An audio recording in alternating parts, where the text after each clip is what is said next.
Hello and welcome to USA Global TV and Radio. This is the It's Your Healthy Lifestyle show hosted by the founder of this platform, Dr. JACALYN KERBECK, and myself, Roland Friedl. How important is your health and fitness to you? We show you how you can easily eat healthier every day, how you can improve your fitness and recover much quicker after your exercises and workouts. Families will learn how to optimize their children's health and nutrition. And finally, you will also hear how you live a long, healthy and fit life into your old age. Join us here on It's Your Healthy Lifestyle.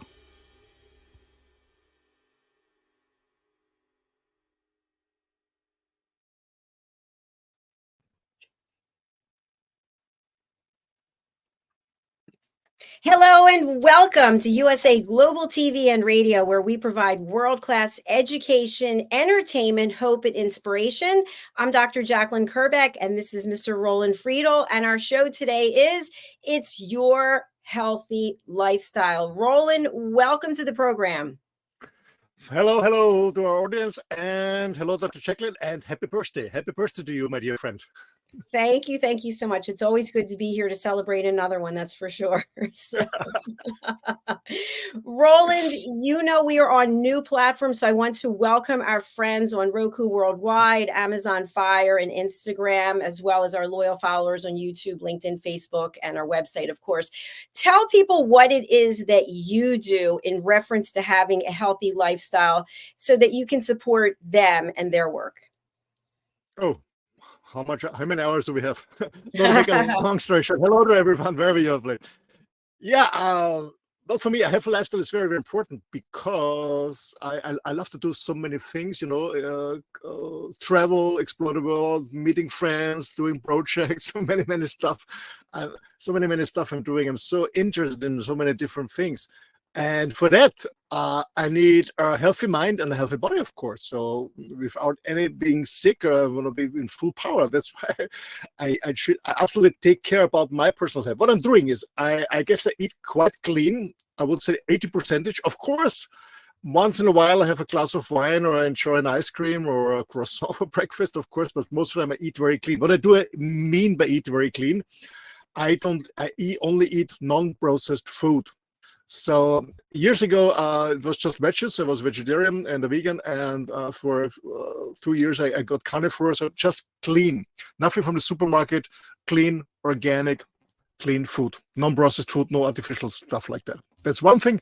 Second thing is I work out on a daily basis, meaning I'm not going 4 hours, 5 hours to the gym. I do a little bit every day. I walk my dog every day, so it's a good cardio for myself, and I do a 20, 30 minutes workout and stretching on a daily basis. And I try to get a lot of good sleep. That's the topic of today. So I come to this later. And I try to be happy. What I mean is I'm collecting happy moments because nobody is 24/7 happy. So I'm collecting happy moments and I surround myself with positive people. So that's in the short. I love it. You are such an inspiration. And of course, you are the one who got me interested and excited about Juice Plus. And of course, I am taking Juice Plus. It's over a year now. I think it's a year and 2 months. I'm also a distributor, and I just love the effects of taking Juice Plus. So thank you for that. And this is your 30th year? Yes, actually in June, it's 30 years I'm taking Juice Plus, and on the 24th of September, it's going to be 30 years to become when I signed up as a distributor. Yes, 3 decades. Can you imagine? It's incredible. It's absolutely incredible. I want to talk a little bit about that as well when we talk about getting good sleep. Sure. Now, here's something that I think is interesting because someone will say, I had 10 hours of sleep. Now, have they slept through the whole time? I don't know. With me, I go to sleep at a certain time. I wake up at a certain time, but that doesn't mean I'm sleeping the whole time. So can you define for us what is good, air quotes, good sleep? A good sleep is when you have a deep sleep. So when I guess it's not about how many hours you sleep. Of course, we say a minimum is good for 7 hours, more or less. Somebody needs more, somebody needs less. But I think the more important is than the hours is that you get in a deep sleep, that you get in this alpha state where you really are in a deep state. That's more important. So sometimes I only get 4.5 hours, but in a very deep sleep, and I'm absolutely refreshed. Sometimes I'm in bed for 9 hours, and I feel terrible because I couldn't find a good sleep. It's funny that we have this topic today, Dr. JACALYN, because last night I didn't get almost no sleep because we had a heavy storm here between 11 p.m. and 4 a.m. in the morning. So there was a huge break of my sleep. So I get a few hours before and a few hours later. And I didn't feel comfortable today, but now I'm fine again. But to answer your question it's not only about hours, it's about the quality of time, meaning how deep you're sleeping. Are you dreaming good stuff or what's going on? And I will also tell you what are the what you should consider to get a good sleep as possible. What are the circumstances to make sure that you get a good sleep? Excellent. Thank you. And by the way, I know some people, they can literally fall asleep standing up. They can fall asleep on a plane or on a bus. Does it matter where you are to get good sleep, or it's just the fact that your mind is at rest and you are deep in slumberland? Well, I can also nap on an airplane or on a train or in a chair or something. I can do a nap, but this is not a really good sleep for myself. It's just a get a short break, let's say a short break. But for deep sleep, sorry for that, I want to be, first of all, I want to be by myself or with a partner, but I sleep better by myself. So I want to be myself or with a partner, or even a partner. I need a lot of space. That's one thing. Secondly, is what I can't stand at all in my sleeping area is any any gadget. So no TV set. Well, I don't have a TV set at all, but no TV set, no iPads or tablets or just nothing. So no electric stuff, no electric smoke. That's what is important for me. I also do switch off my phone. I always go on flight modes with all my watches when I get asleep. I need it dark. We all know. I learned it from a professor years ago who was searching about insomnia, people who can sleep. What it needs to get a good sleep is so no gadgets around. Before I go to sleep, let's say the last 20-30 minutes. I'm not on any social media. I'm not watching a movie or something like that. So really calm down. I do a kind of meditation. We can talk about this a little later. I take care that it's dark. The darker it is, the better it is. So actually, this is a challenge for many people because there's so much light pollution, especially when you live in a city. It's always very light outside. So I have it very dark. And what is also important is temperature. Most people have it too warm, and then it's also not good to get a good deep sleep. I agree with you. I like to have it very dark, and I like it to be cold because I find that's the way that I sleep much better. But you know what's interesting? When you think about hot, warm temperatures, that puts people to sleep because they're so I guess maybe they're dehydrated and it's easy to fall asleep. If you're out in the sun, for example, if you're lying on a beach or you're out somewhere, then you just fall asleep. I don't know, maybe you're so relaxed, that could be it as well. Yeah. Well, people, yeah, of course, when you're not used to the warm, of course I would say you get sleepy. Yeah, you get tired, you get sleepy. Yeah, because especially when you don't drink enough water, you get sleepy, of course, because you dehydrate. But when you look at people who sleep and not used to the warm climate, yeah, of course they're sleepy, but they move around many, many times in bed. So there are a lot of scientific studies that they move around, they're sweating, they're moving around, and they'll sleep a little bit, but not really very deep. Yeah, not very deep. They're Yeah. sleepy and tired, but they don't sleep deep. It's interesting, Roland. When I look back to, I'm going to say 10 years ago, I remember that I was working in my corporate career. I also was running a store on eBay. I was running 60 auctions a week. And I was also working part-time as a makeup artist. Maybe it was more than 10 years ago. And then I was packaging up all the things that I was selling and I was shipping them directly. And I was getting 4 hours of sleep. I was also going for my doctorate. So it was in 2011 or so. So the point being that I thought I was really cool because I didn't need any sleep. I was getting maybe 4 hours of sleep and I was getting everything done. So how does that work? Do you think that we can sort of be sleep deprived for a period of time and fully functioning, or are we just kidding ourselves? Well, we cannot sleep in advance for the next week. That's impossible. But I was the same, when I was in my 20s and my 30s, I had weeks and sometimes months. I didn't sleep more than 3-4 hours because I was building up companies. I was working a lot, traveling a lot. I didn't sleep much, but to be honest, I was so motivated. I had no desire for sleep because I was I don't know, I was so excited, so motivated, so inspired by my businesses. But as I'm getting older, I said, okay, I need more breaks. Then when I moved to the South, um, I learned from the people living there in Spain and Italy, having a nap in the afternoon. So after lunch, going for half an hour, 30 minutes for napping, that helped me. But in general, it's not healthy if you don't sleep too much. Of course, you can do it because your body is an amazing, amazing concept. I mean, it even doesn't kill you when you eat all this crap, that you put in your body. So your body can really handle a lot of stuff. Your body can also handle when you don't sleep much, but it's not healthy. And we know, especially in the military, who was by the military, when you're in a war and you get in prison, that sometimes they try to, how to call it in English, when they go on.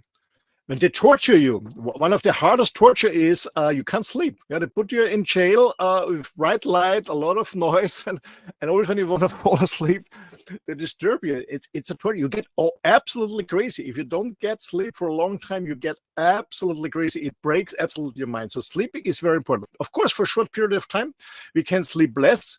I did the same, to be honest. And I did the same other shit, to be honest, when I was young. But it was not a healthy way, to be honest. So do you think that when you're used to not getting a lot of sleep, like even in educational scenarios, maybe you're going to university, you're going to college, and you're not doing the work during the semester, and all of a sudden you're cramming for those finals and you're taking things to keep you awake. How long do you think it takes before your body starts to reject or react to being sleep deprived? Well, it depends on different circumstances. It depends on your age, on your sex. It depends on what you're eating. I mean, when you eat very, very healthy, when you're very, very clean, then it's easier. When you work out a little bit, so you get out in nature, you walk a little bit, you run a little bit, you cycle a little bit, so get a lot of oxygen in nature, that's working too. But it depends on the circumstances. As I said, I always tried to eat clean. I was not a heavy alcohol drinker, even in my young years or my students' years. So this was not an issue for me to sleep less because I had a fit and healthy body. But when you don't have a fit and healthy body, like most people do, then it's an issue. Yeah, Because that's definitely true. And one thing that you and I have you and I have talked about before is that, for example, with me, I work out a lot and it's hard work, it's good quality exercise. But today I had a big, giant piece of cake. I'm going to say possibly 800 calories. I don't know, but it was big. So I could go work out 5 or 6 times today if I had the time, which I don't. And that still won't negate the fact that I ate that and that wasn't healthy. So I think it's the same thing when it comes to sleeping. It's you have to do the work. You have to get the good sleep every day. You have to eat well. You can once in a while not get good sleep or once in a while not eat well, but you can't do it every single day because it will catch up with you. absolutely, it's like with everything, when you have bad eating behaviors or whatever it is, it's all the same. Your body can bridge the gap a little bit, but if it's too much, it's too much. And I have also, sometimes I have days I go to bed and within 10 minutes I realize, oh, this night I'm not going to sleep. And then I wonder, what's going on? Is something going on in my mind? No, it's not. I said, okay, the last 3-4 days have been so relaxed, absolutely no stress. I was working out a little bit, but not too much because I figured out when I work out a little bit, it's fine. When I do too much, it's not good for me. I cannot sleep, especially when I work out in the evenings. So I do it in the mornings most of the time. But sometimes I have so many relaxed days, even when I'm working, but so relaxed that my body doesn't have the desire to sleep much because I'm not exhausted. I'm not exhausted. But Yeah, general sleep is very, very important. absolutely. I love what you just shared. I think it's so interesting when you are lying in bed and you're exhausted, right? You think the minute you put your head on that pillow, you're going to be completely out. And then all of a sudden you realize I am not going to be sleeping tonight. And it's so frustrating. I know for me, I try meditating. I literally try counting sheep, but for some reason they keep going into the fence instead of over the fence. And I just realized I'm going to be tossing and turning. And then maybe around 3 a.m., I fall asleep and get 2 good hours of sleep. So, any suggestions when that happens and you realize that you're not going to have a good night's sleep? What do you do and does it work? Okay. Well, first of all, when I start realizing, oh, I can't sleep, then I'm waiting. I don't know. I don't have a watch with me, but I'm waiting more or less, I don't know, 15, 20 minutes or half an hour. Because sometimes something is going on in my brain. I think about the day or the next day, and then finally I let go and I can sleep. So I give it a chance for 20, 30 minutes. And letting go. Do my meditation. My meditation is just say thank you for this beautiful moments I had during the day. So I just be grateful. And that's my meditation. And then I find out, okay, it's going to work or not. And when it's not going to work, what I do is, depending where I am, is mostly I go out with my dog and go for a dog walk. That's most of the time. But sometimes my dog doesn't want me to come with me. So like, what the fuck? So I go by myself. I go for a walk. That's one thing. And then I sit down and I'm reading. So I'm not drinking coffee or alcohol or something like that. I just sit down, I drink water, and I read as long as I feel comfortable. And maybe I go for a sleep later, and I'm fine. So to answer your question, I go for a walk most of the time, and I'm reading, but I'm not going on my tablet or my computer or my smartphone to check social media or look for a movie or for something. Not at all. I don't do this.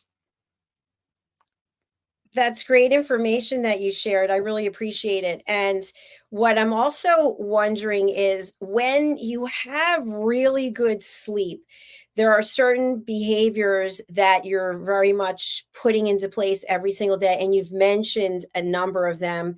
One for me is that gratitude, that affirmation, and so for me, I pray before I go to sleep, and I'm always saying, thank you for everything I have. Thank you for this person, for that person, for these opportunities.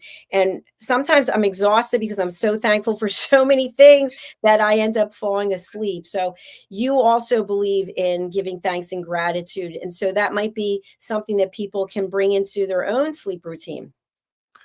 Yeah, because it satisfies me, to be honest. It makes me happy, it satisfies me. And the point is, when I focus on things that I'm grateful for, meaning for the things I have, whatever it is, my friends, my health, whatever it is, I'm not focusing what I don't have, because when I focus on what I don't have, I cannot sleep because I have to do this, I have to do this to get this, I have to do this, I have to do this. No, but it's just thankful. I end the day by just being grateful and focus on what I already have. And then I'm so full, I'm so nourished. Yes, that's beautiful. What do you think about the adage, never go to sleep angry? Ask my partners. Uh, well, We have one of them here right now. They called in. No, I'm kidding. Tell us what you no, no, think. no. Well, it depending of it depending of the level of your personal development. I suggest, because from my own experience, is when you have an argue and you can't sleep both, it's not working. So I try, if my partner is willing to. I try to really to get up again and get out. First of all, get out of the dormitory. Get out of the dormitory. Get out of bed and sit in the living room, wherever, and have a discussion, a clear communication. Never in bed. I don't want to have this energy in bed. But I only do it when my partner says, "Okay, let's clarify it," because we both know. Otherwise, it's going around in the head. We cannot sleep. So it doesn't. So we get up, cup of tea or whatever, or herbal tea, or whatever, and we are lighting on a candle, and then we had this in the past, and then we have a conversation about this and figure it out, mostly. I like that Uh, a lot. And I also like the idea, as you know, I teach people how to listen. And one of my courses is setting boundaries and asking permission. So, something that I would like to just put out there is the idea of, okay, you and we've got this thing that we both feel different ways about. I don't want to go to bed angry. I don't want you to go to bed angry. Let's make a plan to talk about it tomorrow at some point instead of staying up till 2, 3, 4 o'clock in the morning. What are your thoughts about that? well, if you really can, well, first of all, both have to commit on whatever it is. If you fix it now or tomorrow, both have to commit on this, because otherwise, I mean, if you can let it go until tomorrow or the day after, whenever you sit together, when you really can let you go, yeah, it's a good strategy, of course. It also might be good to cool down your emotions, to get out of the red zone into the blue zone. It can also be good, but sometimes, to be honest, it goes around. Actually, we have to try. I think everybody has to try it out. Works best for both parties. I guess that's the most important thing. Yeah, sort it out immediately or sort it out the next day or whatever. I mean, when you live together with a partner, I guess you can sort it out immediately. And it's not about, sorting it out for 3-4 hours. Maybe it's just a short communication. Maybe it's just a few minutes or half an hour or whatever. It's true. And have you ever had a situation, Roland, where something seemed to be so important and you were on completely opposite sides of your partner in terms of how you thought about it? And then a couple of days later, you thought to yourself, wow, this is insane. I can't believe I was so upset about this and lost an entire night's sleep over it. Yeah, for sure. I mean, we're all human beings, and sometimes you're really triggered, we're in a bad mood, and many different circumstances that are challenging, and then somebody says something to you, or you have an argument, and then it's a huge trauma. Yeah, this is normal. But what I learned is, I just observed myself and said, what the fuck are you doing here, Roland? Is this the little Roland or the adult Roland that is behaving and talking? who is behaving and talking? So I learned this over the time, to observe myself, and it is a learning process, to be honest, because I was a drama queen I was a drama queen. No, you a drama queen? Come I on. was I was one. Yeah, I was one in the past. Yeah, absolutely. I wouldn't say drama queen, but the little Roland was talking, not the mature one. You know, this little boy was talking. This little boy that didn't receive the love from the parents when it was small, didn't get the attention. It came through many years, but I overcame it with a lot of conversations, yeah, talking to in men's groups and stuff like that, and working on myself. Yeah, but I was, yeah, like all others, many still are when I see you. Well, I give you a lot of credit on your evolution. And something I wanted to bring up is sometimes we label ourselves, I'm not a good sleeper. And then it's almost like we're taking that on as a persona. And then, of course, we're not sleeping well because we've labeled ourselves as that. We're taking that in. So, what would you say to anyone out there who is actively saying, I'm not a good sleeper? I would ask the person first if I want to be the same like you. If I also want to be not a good sleeper, what do I have to do? Just to then think about it, how stupid this is, what they're talking about. No, but no, to make it serious, I don't know, it was about 10 years ago or longer, and I was on the Bahamas, and I joined a workshop. I forgot the name. It's a very famous American doctor. He's a specialist on insomnia, and he did a 3-day workshop about getting a good sleep or cannot sleep and stuff like that. And he said two funny things. Oh, no, sorry. Too interesting. First of all, you cannot fall asleep. It's impossible. You cannot force yourself to sleep. It's not working. What you can do is giving up to be awakened. And that's a different approach. Say it again, giving up. To be awake. To be awake. Okay. So you're surrendering. Yeah. Yeah, it means if you force it, I have to sleep, that's not working, because as long as you really have to sleep, you're awake. And when you're awake, you cannot sleep. So you just have to let go, to surrender. That's right. The first thing. Because we all experience this during the day, that we're not 100% awake the whole day. We're more or less in a trance. You know, you remember you're driving the highway, somebody calls you and they said, where are you? You said, oh, no idea where the last 20 miles have been. So actually we're in a daily trance. So he said, if you try to force yourself to fall asleep, this is never going to working, because when you try to force yourself, you are awake, you're thinking. That's not working. So the only thing you have to give up being awake. That's one thing. That was an interesting approach. It puts a lot of stress away. I've never heard that before. That's really interesting. Now, something else I want to touch on, because not everyone has that gift of being able to fall asleep. People have health issues, sleep apnea, for example. I mean, I have ulcerative colitis, which we're not going to go into that, but sometimes it's hard to get a good night's sleep because you're running. So what can you do? I can say some things that I've done, but what suggestions do you have for people who have health issues that are really preventing them from getting a good night's sleep? Well, I had the same when I had some aberrations, and you know that I don't take any pills against painkillers, something like that. It's not because I love pain; it's because I want the feedback of my body. Otherwise, I would move around too much whenever I had a surgery, so the pain gives me feedback. So I try to be in the best position I ever can to sleep, even with the pain. To be honest, I'm not a fan of sleeping pills, and this was also interesting by this doctor, but it's a professor. And, you know, I'm not a scientist. I don't know if it's true or not, but he said it very serious. He said, "Go away from sleeping pills." And he said, and no, I have no proof it's working or not. I have no idea. I never used one. He said, the only thing sleeping pills do is the sleeping pills work on your receptors in the brain. So because most people report that when they're taking sleeping pills, that they don't feel good in the morning. They're not really awake in the morning. They're not really fit in the morning.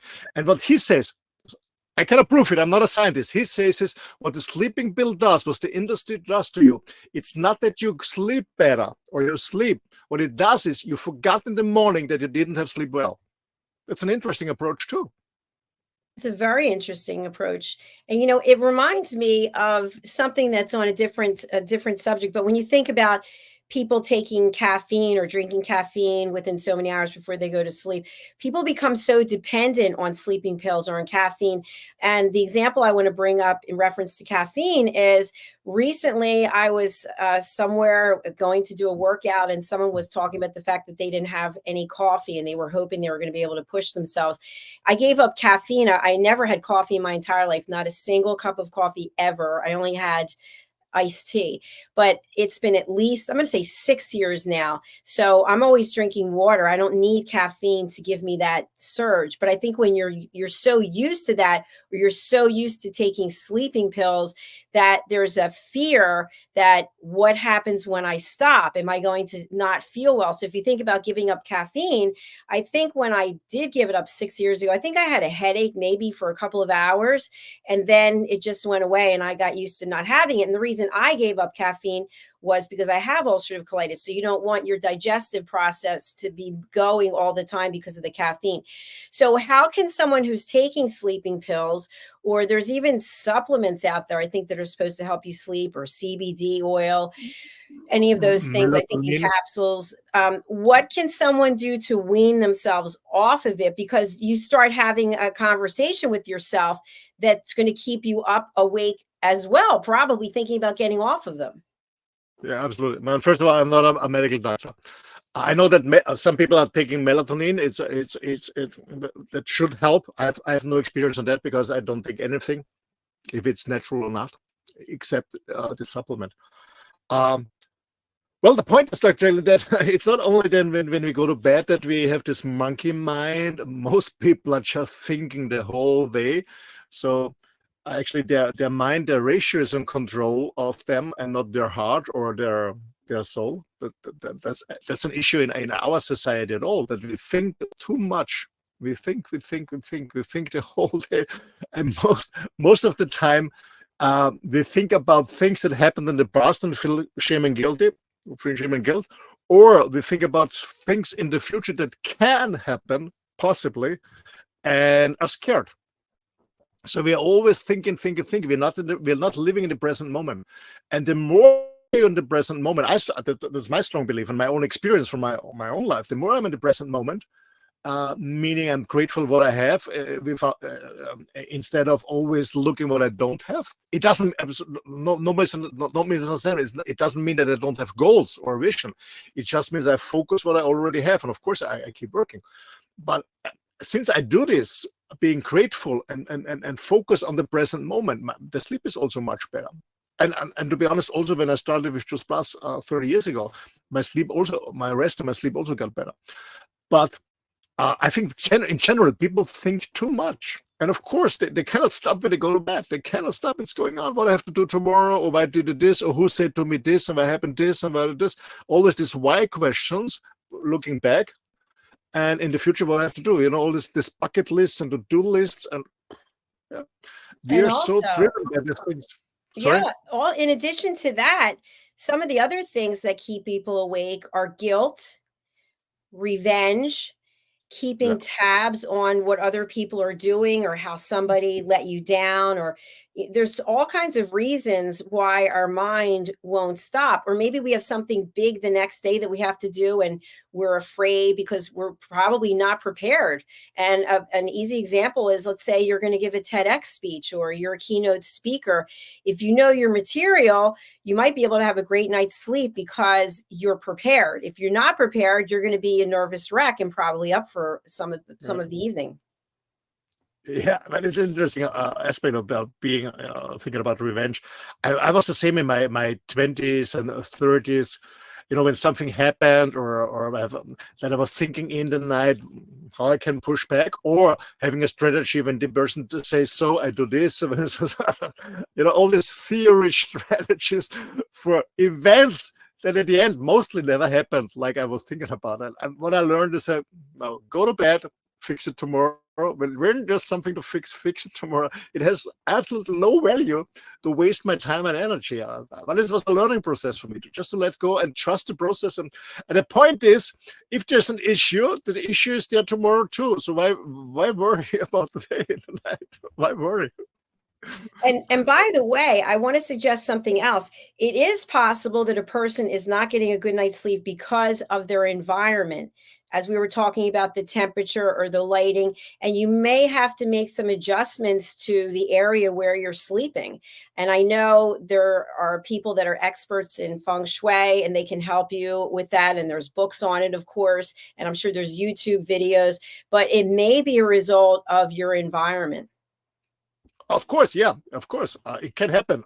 So what I learned is that I have my head in the north and not in the south when I sleep. So when this is one thing. The other thing is when I've been living in a house or apartment is when I don't know how to say it in English. When you have this water lines going under you, some people have really problems on that, sleeping on these water lines. This You mean a water bed? Yeah, something like that. That's not good. And funny thing, but it made a difference. I learned this and it made a difference. When you're a couple in bed, man always on the right side, lady on the left. Really? What's the rationale behind that?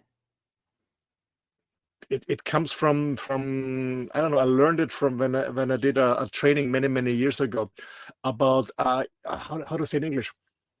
When you learn about your ancestors and your families and bring it in order, man on the right, lady on the left. And since then, so it's on the hard side, much better sleep. So you're in the correct position. Man on the right, lady on your left. Now, what if you're by yourself? Should you sleep in the middle of the bed? Sorry? If you're by yourself, do you sleep in the middle of the bed?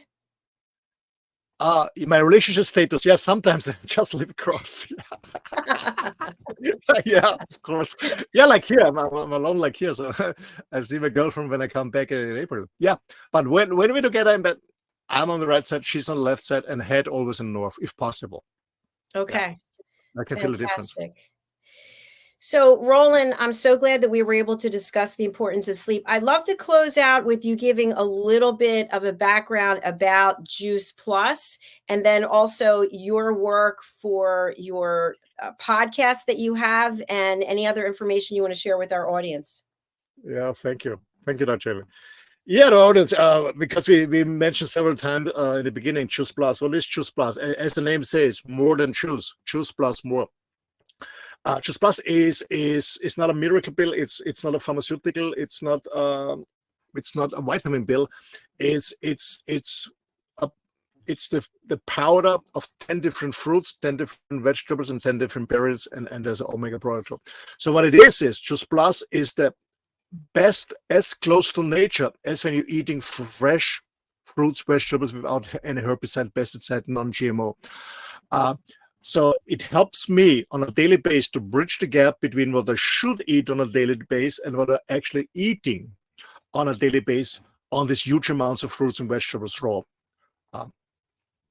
So this is Juice Plus. So Juice Plus there's a fruit capsule with 10 different fruits. There's a veggie capsule with 10 different veggies, and there's a berry capsule with 10 different berries and grapes. And what the company does is they grows these different fruits and vegetables and berries and grapes, harvest them at the highest point, juice them immediately, making a juice out of it, and then preserves the juice by putting the whole water out. And this powder is in the capsule. And you swallow this capsule with a lot of water. The capsule's open in your stomach.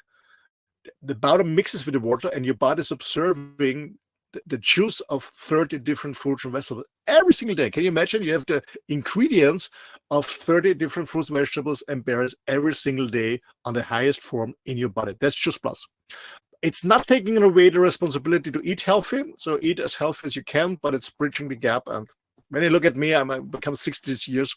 I have absolutely no health issues. I'm fit because it's a part of my life since 30 years. So as I mentioned in the beginning, in June, it's going to 30 years taking Juice Plus. That's super. It's a supplement, a natural supplement. It's not artificial. It's natural, and it's proven. So it's practical. It's easy to take. It's working. There are many studies out of there. If you want more, please contact Dr. JACALYN at USA Clever to Win Radio. She will show you the style. Many studies out there. It's practical. It's working, and the most important thing, it's also affordable on a daily basis. It's cheaper than a coffee at this coffee place, this hippie coffee place, I always say. Okay. Okay, that's just plus. Yeah, about my work. Well, what I do is I come from a consulting coaching background for many, many years. I started men's work, and by the way, we had an amazing show. Please go on YouTube, USA Global TV and Radio, and sign up there. Put the inscribe button and the bell.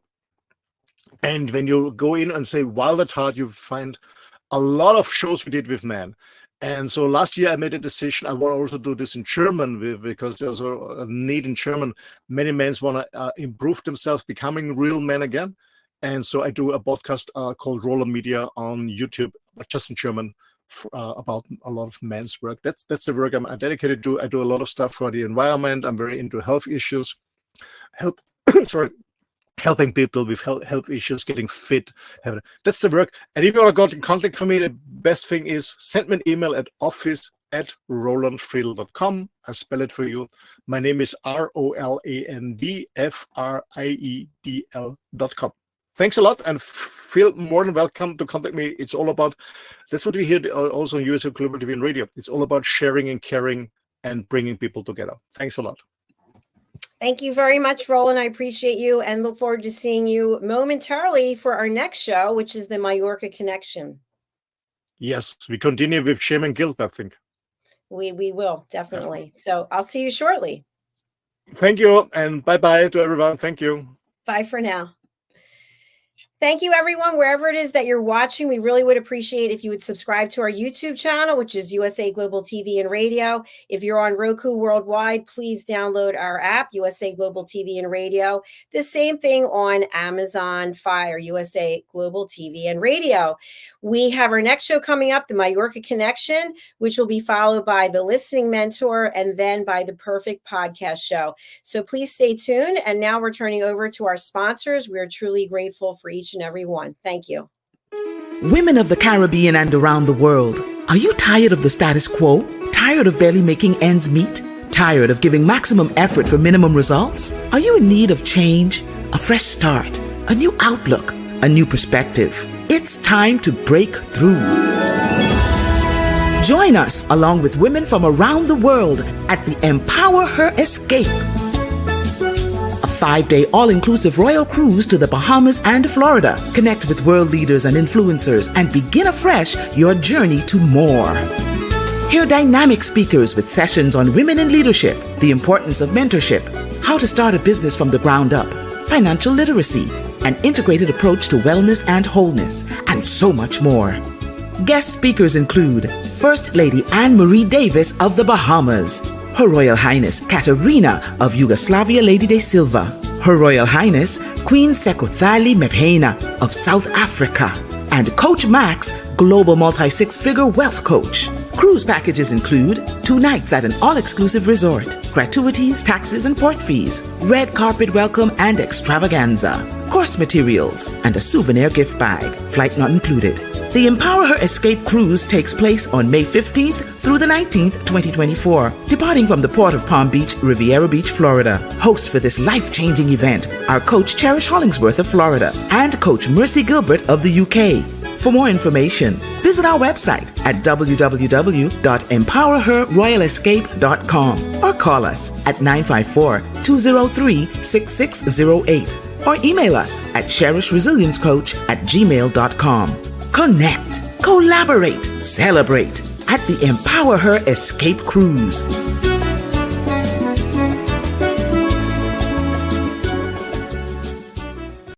USA Global TV and Radio proudly presents our partner and sponsor, Mr. Philip Sykes and the British School of Excellence. Building confidence, changing lives. And now, proudly presenting the Polished Professional.